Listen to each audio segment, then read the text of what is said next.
रामचन्द्राय जनकराजजामनोहराय मामकाभीष्टदाय महितमङ्गलम्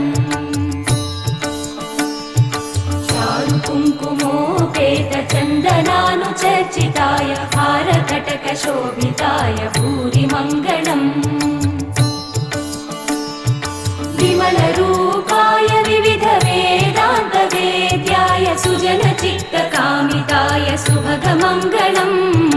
रामदासमृदुलहृदय तामरसनिवासाय स्वामि भद्रगिरिवराय दिव्यमङ्गलम्